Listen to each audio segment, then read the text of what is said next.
Bonjour, je vous propose une nouvelle vidéo sur un bulletin d'information en Ukraine au 23 janvier 2024. Alors tout d'abord, concernant ma précédente vidéo sur l'affrontement entre les Bradley et le T-90, l'engagement a eu lieu le 11 janvier et non pas le 13 janvier comme il est stipulé dans la vidéo. Donc j'ai corrigé cette information dans la description de la vidéo et vous m'en excuserez. Alors, concernant la vidéo du jour, il y a eu un nouveau bombardement de missiles russes sur l'Ukraine ce matin. La défense antiaérienne ukrainienne a revendiqué l'interception de 50% des missiles russes. En ce mois de janvier, cette défense antiaérienne ukrainienne s'est avérée moins efficace dans l'interception des missiles russes par rapport au mois précédent. On va maintenant se diriger sur la ligne de front, en commençant avec le front de Luhansk. Pas de modification sur la ligne de front. À noter qu'un char ukrainien a été détruit par un Lancet, ici au 21 janvier 2024. Ensuite, un petit peu plus à l'est, dans le secteur de Ivanivka. Donc Ivanivka, c'est ce village ici. Donc on a une vidéo en date du 20 janvier. On constate une attaque ukrainienne sur les tranchées russes, ici. Et 2 BMP débarquer un groupe de combat ukrainien qui se lance donc à l'attaque des tranchées et qui sont donc maintenant disputés. Ensuite, on continue sur les lignes de front un petit peu plus au sud, dans le secteur de Novosibirsk, donc qui est ici. Alors dans ce secteur, donc une tranchée russe a été prise d'assaut par les Ukrainiens au nord du village de Novosibirsk, donc ici exactement. Et côté russe, ils ont investi le hameau de Krokmalny, donc il se situe ici. Et en même temps, ces derniers se dirigent en direction du village de Berestovie où des combats commencent à être rapportés. Et dans le même temps, les Russes ont bombardé les arrières ukrainiennes avec des FAB dans ce secteur. Donc voilà pour cette zone. Maintenant, on va aller direction sud, et plus précisément dans la région de Terny, donc où la ligne de front n'a pas évolué. On peut noter ici qu'un Brem L a été détruit. Donc c'est un véhicule de dépannage, spécialement pour le BMP3. Et donc dans ce secteur, un BMP3 a été détruit avec un Brem L juste à côté, donc qui était en plein dépannage pendant l'attaque de drones kamikazes ukrainiens. Mais la ligne de front, elle, n'a pas évolué ces 3 derniers jours. Ensuite, il y a une intensification des combats dans la forêt de Serebianka, donc qui se situe ici, sur l'ensemble de la ligne de front, donc à l'initiative des Russes. Pour l'instant, il n'y a pas de modification sur la ligne de front. Plus au sud, dans la région de Siversk, on a pu observer que le secteur du village de Bilorivka a été particulièrement bombardé par les Russes. Donc vous voyez ici des impacts en rouge. Et 2 blindés ukrainiens ont également été détruits dans ces bombardements. Donc ici, un char. Et dans le secteur du complexe industriel, un autre blindé ukrainien.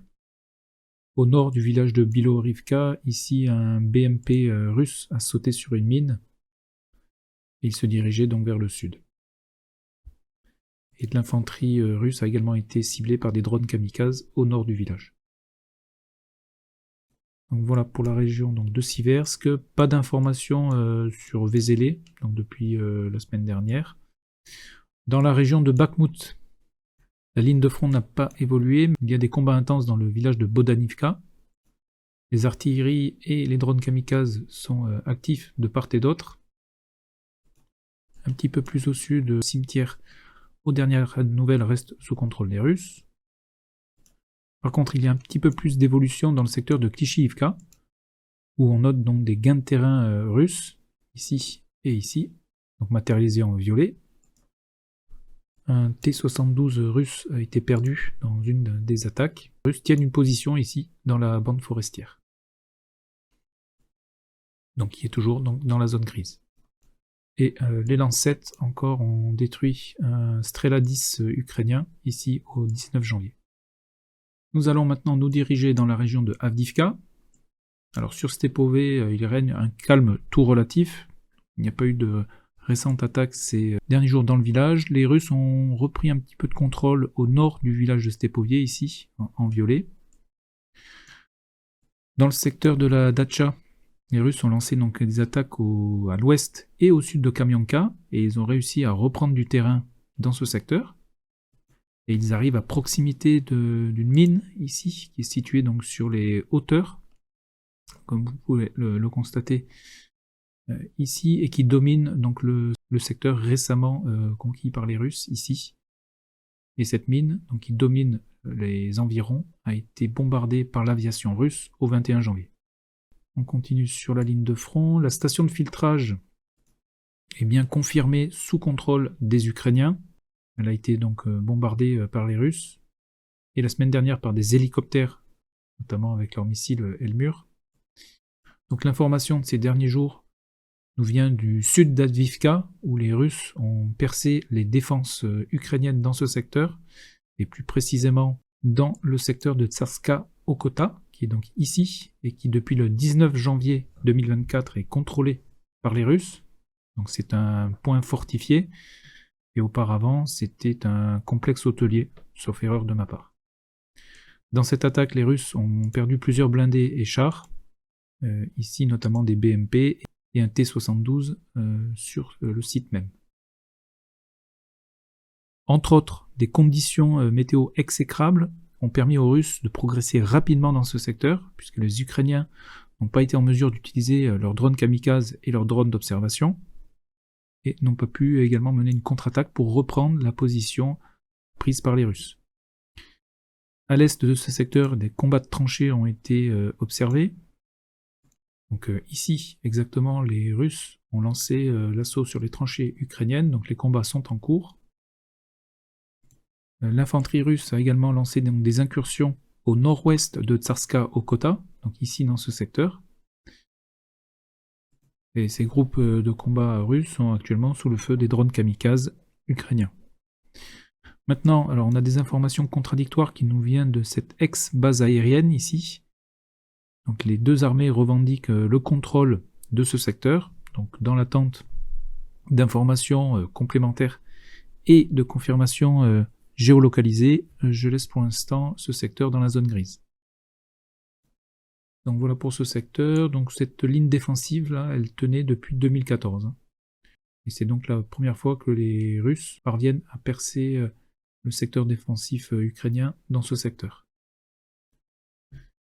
On va continuer. Sur Pervomaïskié, pas d'évolution. Maintenant sur le secteur de Marinka. Alors tout d'abord au nord-est de la ville, il y a cette mine ici, donc, qui était sous contrôle russe. L'infanterie ukrainienne a attaqué donc ce secteur, en disputé. Et là donc nous avons une vidéo donc, de fantassins ukrainiens sous le feu de drones kamikazes russes. Sur Marinka, on note une progression russe, ici, en violet. Au nord-ouest de Marinka, donc, il y a toujours cette colline stratégique qui domine les environs, et c'est donc la 80e brigade aéroportée ukrainienne qui est en charge de la défense dans ce secteur.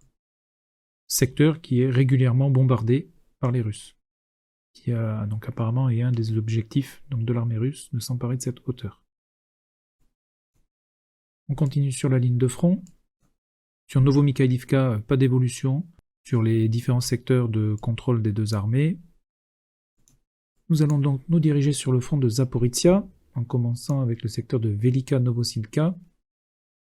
Ici, donc sur Urozaïne, il y a eu donc au sud et au sud-est du village plusieurs attaques et contre-attaques des deux armées dans la zone grise, mais aucune donc, de ces deux armées n'a réussi à contrôler ce secteur cette dernière semaine. On va se diriger directement dans le secteur de Robotyne. Oui, ici, il y a eu des attaques locales ukrainiennes qui ont permis à ces derniers de reprendre un petit peu de terrain. Donc ici, notamment à l'ouest du village et au sud, dans ce secteur forestier. Les combats continuent dans le secteur de Verbovier, sans évolution sur la carte. On va maintenant se diriger dans la région de Kherson, et plus précisément sur Krinky. Les combats ont toujours lieu donc dans le village. Les Russes donc bombardent cette localité avec des TOS, et ils attaquent toujours la logistique ukrainienne, qui est censée ravitailler les combattants ukrainiens dans ce secteur. Dans la bataille de contre-batterie, les Russes ont détruit un MV avec un D-30, donc c'est un obusier, au sud de Zorivka, et c'est à l'ouest de Kherson. Ici, exactement. Donc vous avez la vidéo qui est ici. Et un M109 a également été détruit à l'ouest de Tiaïnka. Donc Tiaïnka, c'est le village qui sert de base arrière aux soldats ukrainiens de Krinky. Et le M109 qui a été détruit, il est ici. Et toujours par des Lancet. Les Ukrainiens, de leur côté, ont détruit un Grad, donc un BM-21, à Shelburda. Cette commune se situe au sud-ouest de Krinky, ici, exactement. Et le Grad qui a été détruit ici. Dans ces combats de contre-batterie, on a également appris la mort d'un opérateur de drone russe, donc qui répond au nom de code Moses. Les causes de sa mort ne sont pas précisées, donc il a été tué en service, et il était crédité de la destruction d'une trentaine d'embarcations ukrainiennes dans le secteur de Krinky.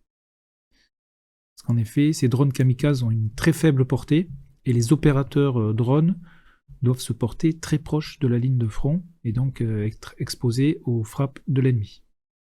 Donc voilà pour la région de Kherson. Alors en Crimée, les Ukrainiens ont lancé une nouvelle attaque de missiles, plus précisément donc Storm Shadow Scalp.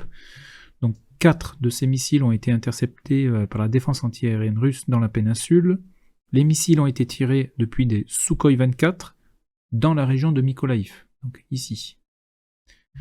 Donc 2 de ces scalps ont été interceptés dans le nord de la Crimée, un sur le cap de Tarkhankut, ici, et un dans la région de Sébastopol. Donc voilà pour les informations donc au 23 janvier 2024. Donc en résumé, les Russes maintiennent l'initiative sur toute la ligne de front, leurs attaques s'amplifient, on note des progressions dans le secteur de Klishivka et également sur le front de Louhansk, au nord de Novosibirsk. Les Russes ont percé la ligne de défense ukrainienne au sud d'Avdiivka. Côté ukrainien, on note également des prises de tranchées au nord de Novosibirsk, sur le front de Louhansk, et également de petits gains de terrain à l'ouest et au sud de Robotyne sur le front de Zaporizhia.